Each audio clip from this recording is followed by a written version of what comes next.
up, guys, I'm going to show you this cool thing that you can do with your A major shape and your A minor shape and what looks like a D shape.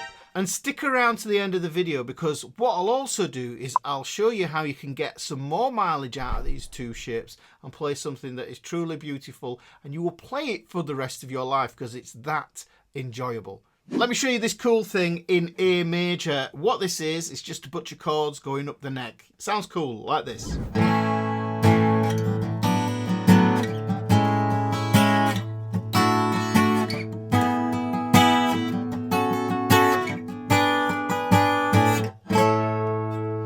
How cool is that? That is the key of A major, and what I'm doing is I'm going through the chords in the key of A major and playing this drone note underneath it just to keep it all together. If you can listen to that as I change through the chords, that's my tonal center. That's the note that all the other notes want to move to. So there, move it here, still there. Now, what I'm going to do is I'm going to show you how this works, and this is important because what you'll find out is how you transform an A major shape into a minor shape. Now, if you know this A major shape here, you may play it like this, you might play it like this. There's lots of different ways to play it. You know, I may even change how I play this going up the neck for ease. I might even just use one finger to make this happen. But what we have here is we've got the fifth, the root, and the third of the chord. Now, the fifth is transparent, it doesn't add any colour to the chord. The root note is the home note. Yes, that's where the chord gets its name from. And this is the third. Now, the third is the important note because the third is the one that gives us the emotion of the chord. Major chords sound bright and cheerful, yeah? So if you play that one there, you can hear that that's very, very good. It's very, very solid. You can use that for happy birthday and joyous occasions. You wouldn't be playing this for a funeral, for instance. Let me explain that. The scenario is story time. Your child's hamster has perished. You're going to have a funeral in the garden. You've got a biscuit tin. You've put little Tobias the hamster in the tin. Poor Tobias. You're going to bury him in the garden. But your child has asked for some funeral music to accompany the burial service. And you are happy to oblige with your guitar. So we want to make sure we give the right emotional context for the occasion. We can hear that sounds quite happy. Yes? And then if we hear this, A minor, it sounds sad. So you can hear that this is more melancholic. And that's obviously going to be the most appropriate sound. So if we went, poor Tobias, his life slipped by us, and now he's in a tin in the ground.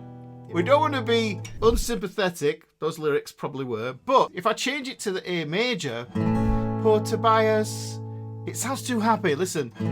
His life slipped by us. Now he lives in a box in the ground. It sounds like you're happy that the hamster perished.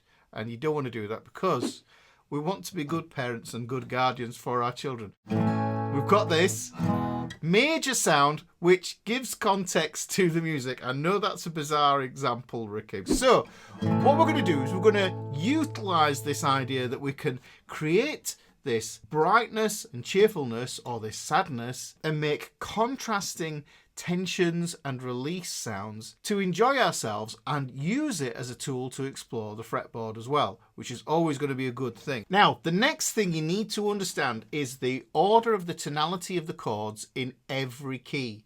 In the major key, it goes like this, and you need to memorize this. Major, minor, minor, major, major, minor, diminished. You got that? Say it with me.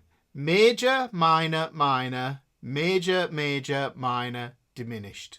Those chords all have different sounds and emotional values. So let's have a listen to what they sound like again. That's major, minor, minor, major, major, minor, and here's diminished. And then you can see we get back to major just there.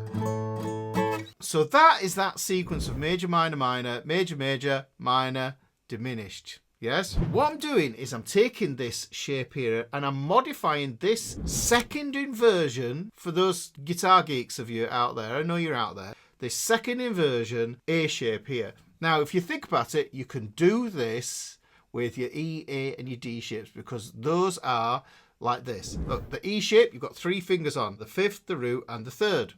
So that's a second inversion, yes, because it's not starting on the root note. Next we have the A shape. And if we look at the fingers, we've got the 5th, the root, and the 3rd.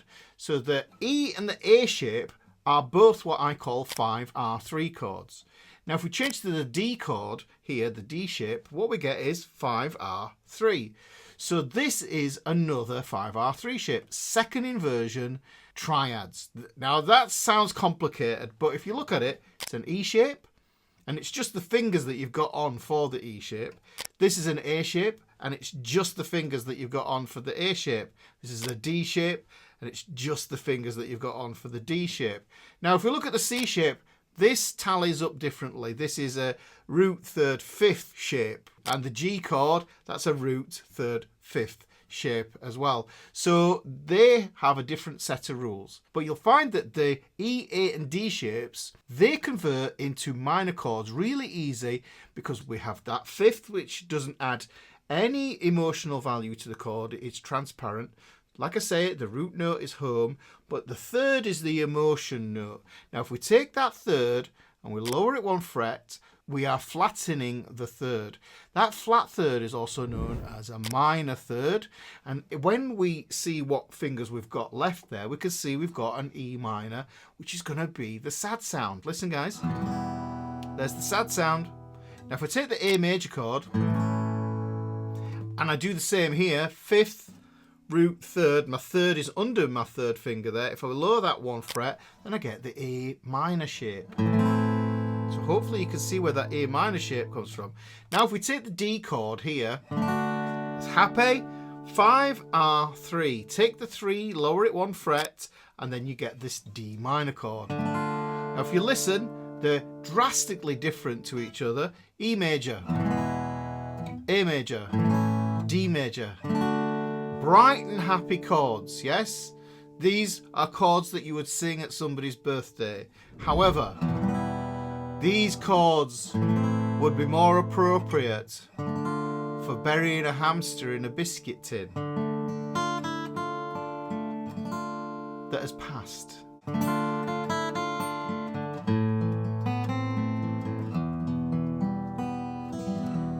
You can hear that those now are sad chords. So we want the contrast between the happy and the sad, because this is live, guys. It's all about sad times and happy times. How are you going to know the happy times if you don't experience the sad times? That's kind of a philosophical question, but you've got to remember that music is the language of emotion. Okay, so here we go. We're going to take this here. Now we know that chord 1 is major. This is the first chord. We call it chord 1 because it's the first chord, right? Then we get the second chord. Now I could play it as a bar chord like this, but I want to avoid these bar chords. I like that sound of that open A string there. So I'm just going to play the A minor shape there. Now what happens is the B minor chord or triad is in those 3 notes there. That's why it's a triad. That's a complete B minor sound, yes? When we add that A, we add some different colour to it. We're not going to worry about that. We're just going to enjoy it. Because you don't have to analyse everything all the time when you're playing. You just play it there, could add that. That's going to complicate the whole sound of the chord or the name of the chord. But when we're listening to it, does it sound good? Yeah. If it sounds good, guess what? It's good, right? So let's just move between those 2 there. Got the A, and that's what you need to do, is just practice moving between those 2 first. You know, and you could write a song with that. Now I know that's minor, but with that A, it sounds a little bit wistful. What would you say that sounds like? You know, mention that in the comments below. Now if we take this chord here and we keep the same shape, because remember what I said, major, minor, minor, major, major, minor, diminished. So we've got major, minor, Now if we move this a whole step up, which is 2 frets, and play that, we get another chord. Now listen to this one. What's that chord saying to you? What is the emotion behind that? What picture is that conjuring up in your head? And this one. There we go, we've got that minor shape here. Now what we're going to do is we're going to revert back to this major shape here. Can you see? It's exactly the same shape as this here. What I might want to do is, just for a bit of convenience, is just use one finger.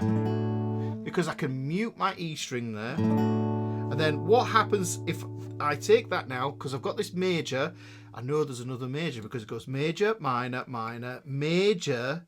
Let's go up a whole step, major again. So look at that. Now that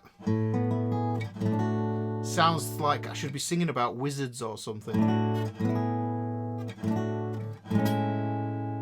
Yes, and now this one sounds like I've just got back to my hometown after a few years of being away. You know, that feeling of being in familiar surroundings, you know, when everything's just been a little bit too hectic. Yeah, and there we go. And then we're home. Now, the important thing is to remember that this A chord is always going to be where everything resolves, because this is the home chord. So we take this chord here. 1, 2, 3. This is going to be 4, 5. What we need is the next chord, which is an A minor shape again. We're going to play this here. Now guys, don't worry about memorizing all this. There's a PDF linked down below in this video description. You can click on that link there and get that PDF for free. So there is the A minor shape. Still adding that A string in there as well. Now, here's the thing that happens with the diminished. This is the 5th. This is the root, and this is a flat 3rd.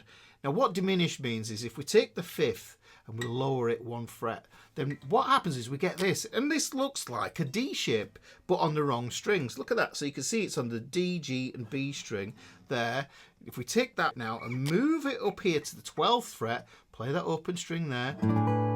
Yeah, you get a lovely sound. This is why I included this diminished chord in this. Yeah, and then what happens is we get back to chord 1 here. Now I haven't got a cutaway here, so I'm just going to use my 3rd finger there to get there. Yeah. Now let me run down those chords. So we've got this diminished, we've got the minor, we've got the major, major, minor, minor, and then we get major again. I'm just going to play that like that. Yeah.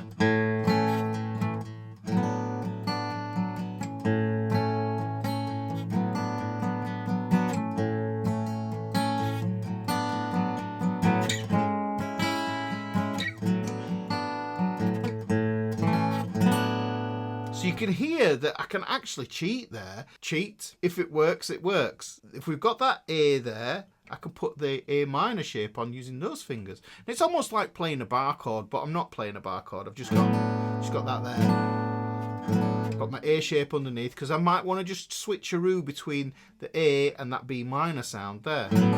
Now, I call it a B minor sound, but it's just an expensive B minor sound because it's got these extra notes in there. But don't worry about what they're called. Just play them and see what they make you feel, what they make you think, what pictures do they conjure up. Yeah? Do that again here.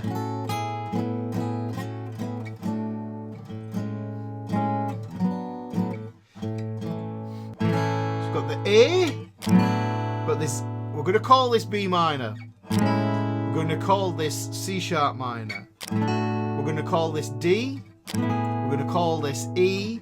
We're going to call this F sharp minor.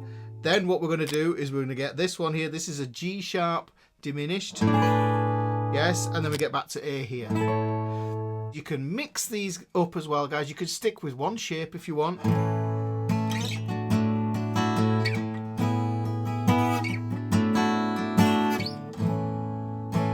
Yeah, so that was just those major sounds.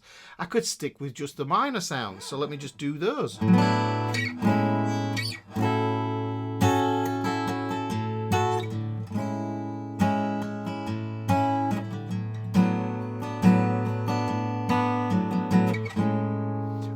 every time I play this, it's going to sound like home just here. Now, if you like ideas like this, I've got another one that I can show you in the key of E. And if you want to watch that, just click this up here.